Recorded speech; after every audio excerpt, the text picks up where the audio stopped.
अमीर की तमसील। मुकद्दस मत्ती की अंजील उसका 13 बाब 33 ता 43 आयात तक।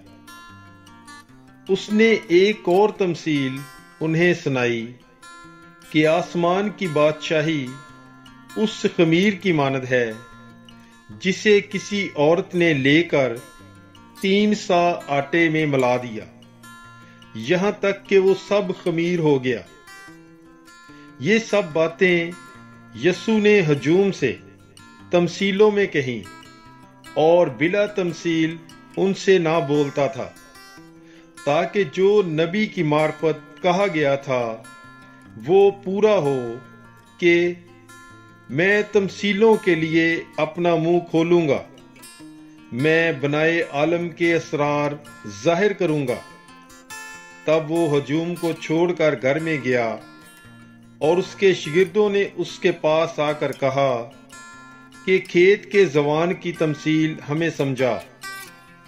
तो उसने जवाब में कहा कि अच्छे बीज का बोने वाला इब्ने इंसान है और खेत दुनिया है, और अच्छा बीज बादशाही के फर्जंद हैं और जवान बदी के फर्जंद हैं, और वो दुश्मन जिसने उसे बोया वो शैतान है, और कटाई का वक्त दुनिया का आखिर है और काटने वाले फरिश्ते हैं।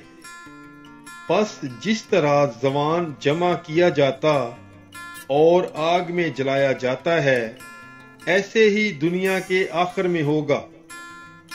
इब्ने इंसान अपने फरिश्तों को भेजेगा और वो सब ठोकर खिलाने वाली चीजों और बदकारों को उसकी बादशाही में से जमा करेंगे और उन्हें आग की भट्ठी में डाल देंगे।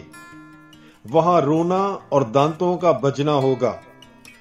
तब रास्तबाज अपने बाप की बादशाही में सूरज की मानद चमकेंगे।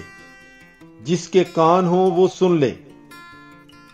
पाकलाम के पढ़े और सुने जाने पर खुदावंद की बरकत हो।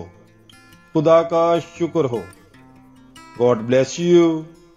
Bible is life.